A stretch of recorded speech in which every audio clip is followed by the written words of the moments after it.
Bagaimana cara kita untuk mencari satu orang pasangan?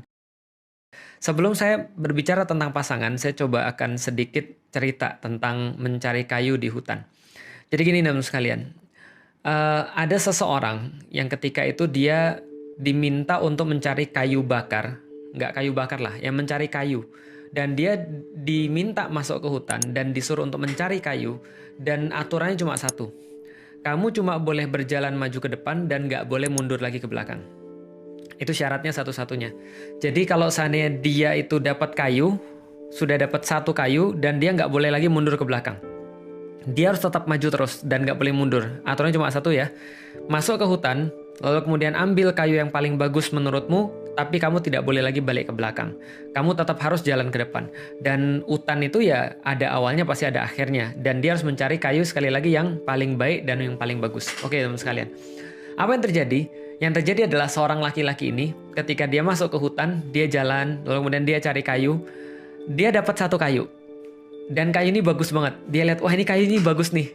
Apa pikiran dia? Pikiran dia adalah, kayaknya di depan ada kayu yang lebih bagus. Nggak apa-apa, ini baru mulai, baru awal. Nanti di depan ada kayu yang lebih bagus, sayang nanti kalau aku dapat kayu yang bagus, aku akan nyesal.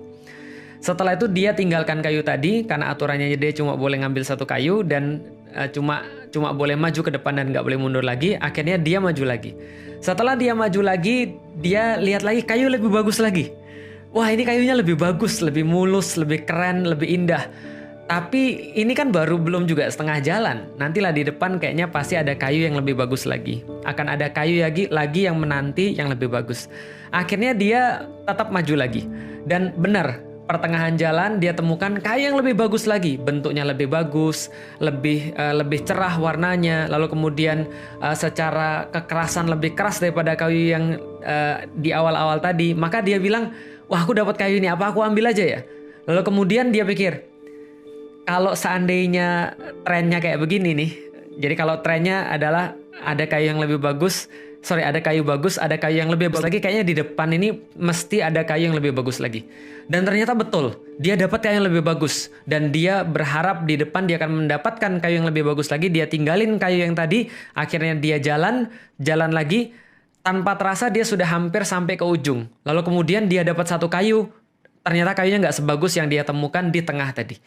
Kayunya mungkin lebih retas, lebih getas, lebih kemudian gelap warnanya, dan mungkin nggak seperti yang dia bayangkan. Dia pikir, harusnya aku ambil yang tadi. Tapi nggak apa-apa, daripada aku ambil yang ini downgrade. Lebih baik aku cari yang di depan lagi.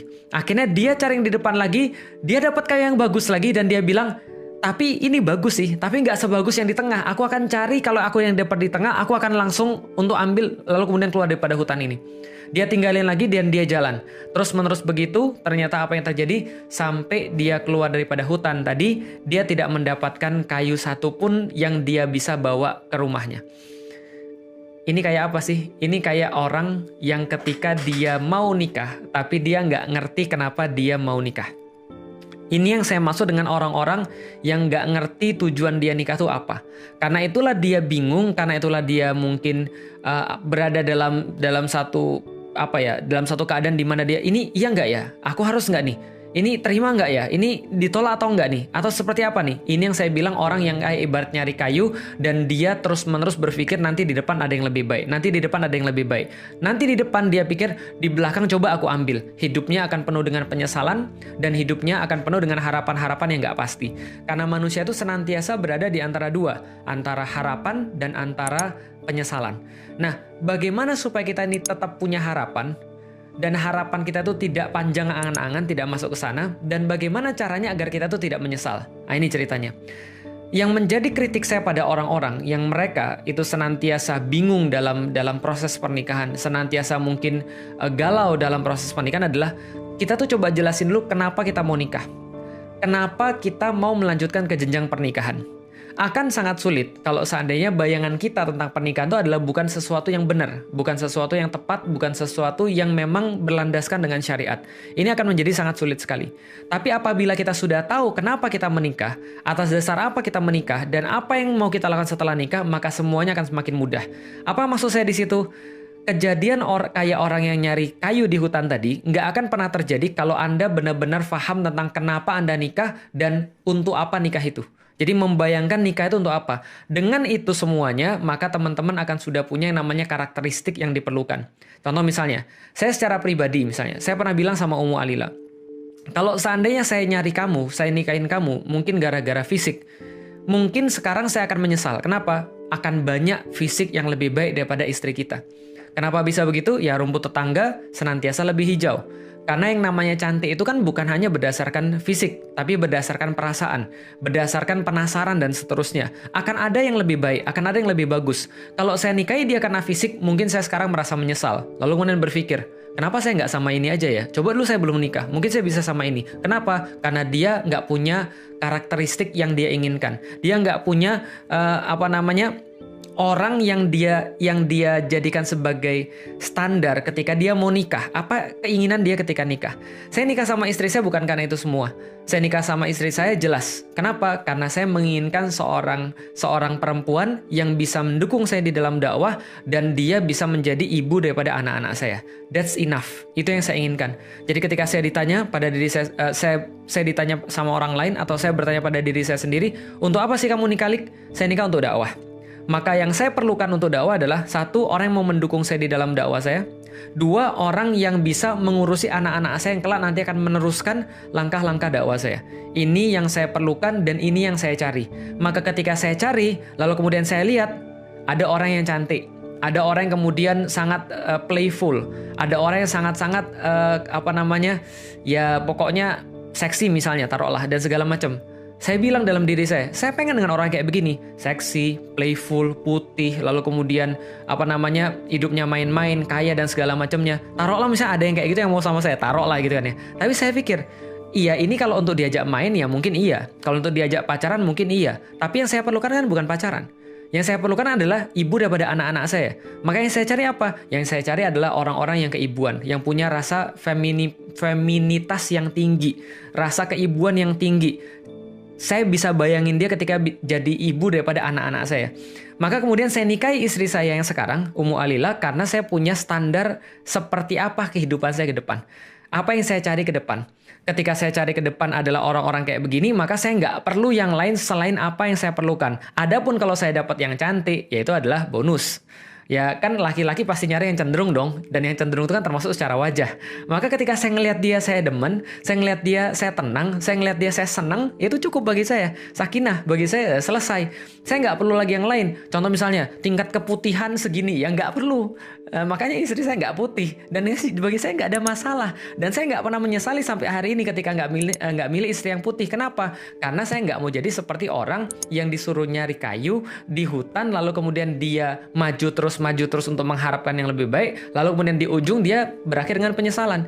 Dan ini banyak yang terjadi pada zaman sekarang. Seperti apa zaman sekarang yang terjadi? Nah, coba lihat teman sekalian. Ada orang-orang yang kadang-kadang ya, ketika misalnya contoh, ada seseorang yang datang pada dia, atau ada seseorang yang mengkhidbah dia, taruhlah dia seorang perempuan misalnya.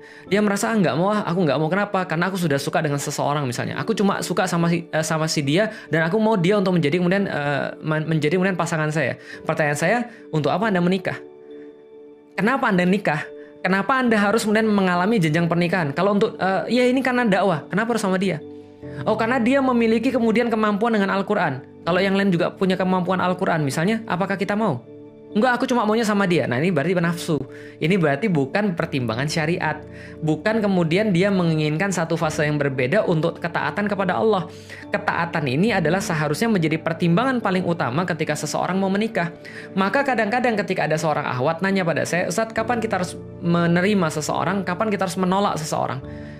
Kita harus menerima seseorang ya kalau dia sudah memenuhi standar yang kita perlukan untuk masa depan. Kalau memang cuma untuk dakwah, memang semuanya untuk lillahi ta'ala, maka ketika datang seorang laki-laki yang baik dan dia sudah punya komitmen di dalam dakwah, sudah punya komitmen dalam ketaatan pada Allah, ya sudah nikahlah. Kan nggak perlu harus ideal. Nggak semua yang kita inginkan harus jadi nyata. Nggak semua yang kita mau harus kemudian terrealisasi. Tapi yang harus terrealisasi adalah apa yang kita niatkan di jalan Allah. Karena pernikahan adalah sebagai sebuah ibadah. Nah, jadi teman-teman sekalian, apa yang menjadi kesimpulannya? Teman-teman harus tahu dulu nikah ini untuk apa.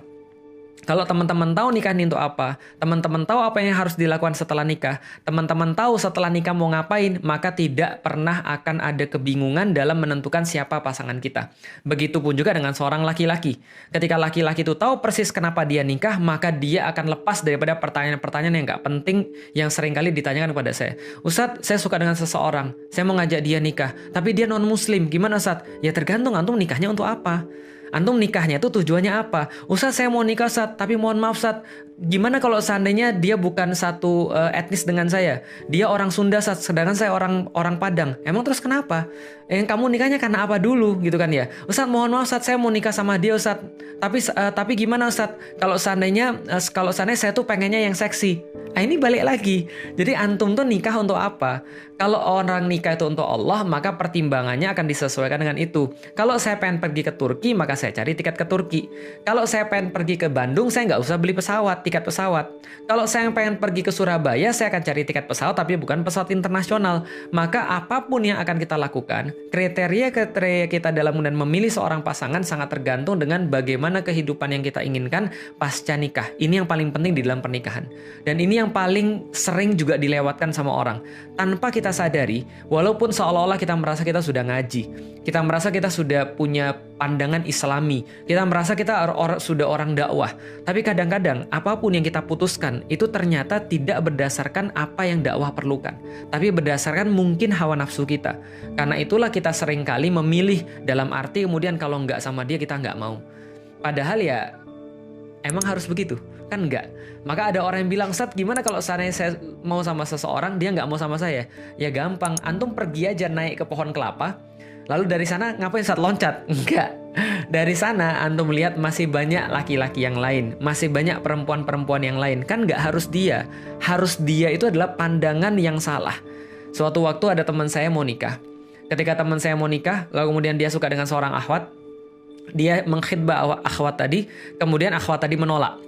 Lalu kemudian teman saya ini stres, depresi. Lah kenapa? Karena dia sudah membayangkan hidup dia sama akhwat yang tadi.